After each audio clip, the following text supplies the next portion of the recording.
இப்ப தனுசு ராசியில வந்து பாத்தீங்கன்னா, தனுசு ராசியில 4ஆம் இடமான சுகஸ்தானத்துல வந்து சனி பகவான் சஞ்சரிக்கிறார். இவர் என்ன மாதிரியான பலன்களை கொடுப்பாருன்னு சொல்லி பார்த்துலாம்.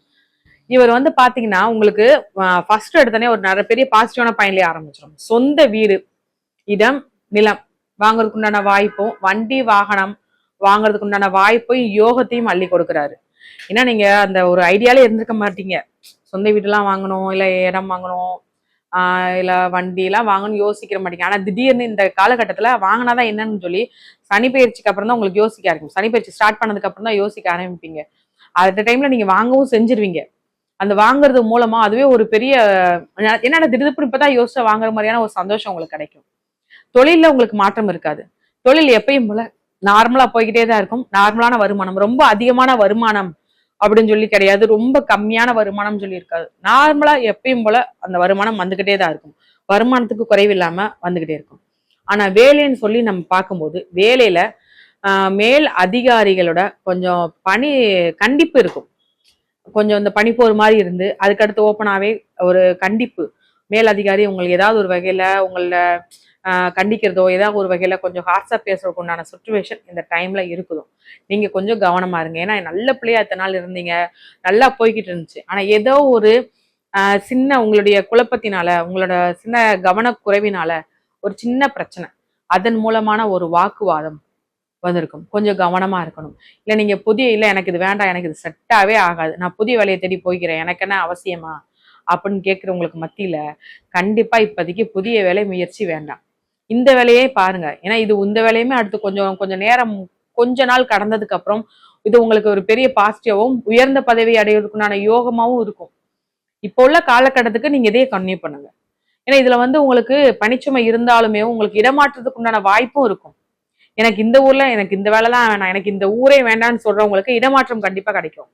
ஏன்னா நீங்க வேற ஒரு புதிய வேலைக்கு தான் போக கூடாது. இருக்கிற வேலையில இடமாற்றம் நீங்க பண்ணிக்கலாம்.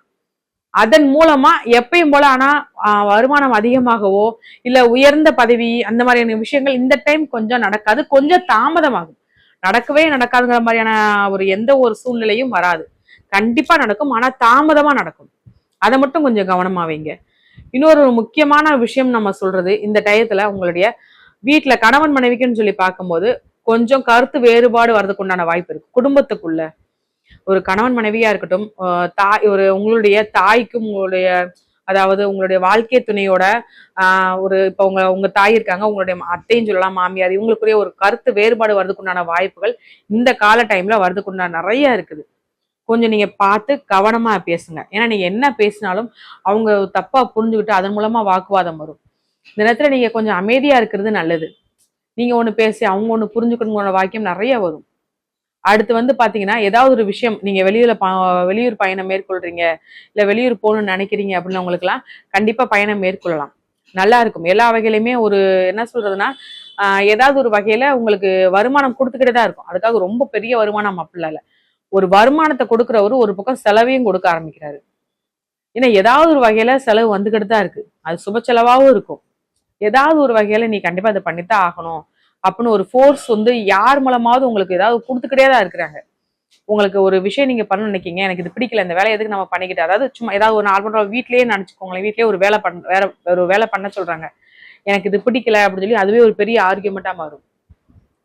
கணவன் மனைவிக்குள்ள எப்படி, குழந்தைகளுக்கு எப்படி இருக்குன்னா படிப்புல முன்னேற்றம் ஏற்படும். படிப்புல சரியா படிக்காம சரியா இன்ட்ரெஸ்ட் இல்லாத உங்க குழந்தைகளுக்கு இப்ப படிப்புல இனிமே முன்னேற்றம் வரும்.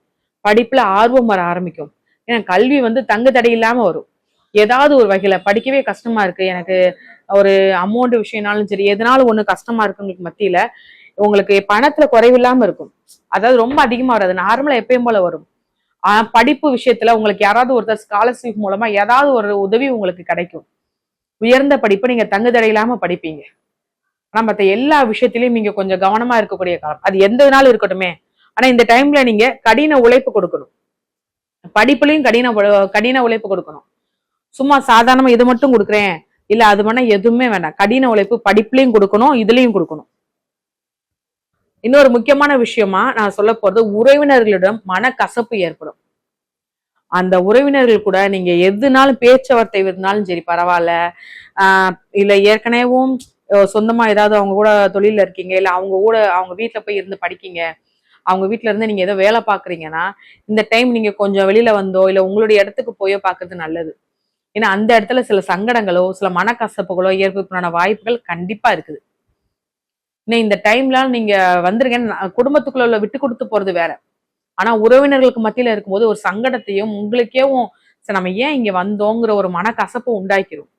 அதுவே ஒரு பெரிய நம்மள நிம்மதி இல்லாத ஒரு தூக்கத்துக்கு கொண்டு போயிடும். நிம்மதியே இருக்க முடியாது வீட்டுல.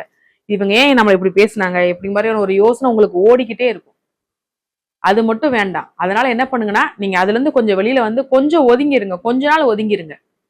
குடும்பத்துக்குள்ளேயே கொஞ்சம் விட்டு கொடுத்து போங்க.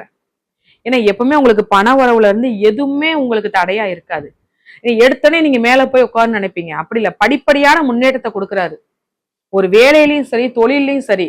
எனக்கு உடனே மேல போய் உட்காரணும்லாம் ஆசைப்படாதீங்க தயவு செய்து. இந்த காலகட்டத்துல படிப்படியா முன்னேற்றத்தை தான் கொடுக்க போறாரு. நீ இல்ல நீ பின்னோக்கியே நீ போயிருந்தா உங்களை சொல்ல மாட்டாரு. படிப்படியா உங்களை கூட்டிட்டு போறாரு, முன்னேற்றத்தை நோக்கி கூட்டிட்டு போறாரு. அதனால ஒவ்வொரு ஸ்டெப்பையும் கவனமா பார்த்து ஆழ்ந்து யோசிச்சு எடுங்க. மத்தவங்க ஏதாவது ஒரு முடிவு சொல்றாங்க, பெரியவர்கள் ஏதாவது ஒரு ஆலோசனை சொல்றாங்கன்னா அது கொஞ்சம் காது கொடுத்து கேட்டு இதை நம்ம பண்ணலாமா பண்ண வேணாமான்னு யோசிச்சு அதை செயல்படுத்துங்க. இதுதான் ரொம்ப பெரிய முக்கியமான விஷயம். எடுத்தோம் கவித்தோம்னு சொல்லி எந்த ஒரு விஷயத்தையும் யோசிக்காதுங்க. உங்கள் உடல் நடக்குறைவுல கண்டிப்பா அக்கறை செலுத்தணும். உங்கள் உடல் நலம் வந்து ஆரோக்கியமா இருக்க.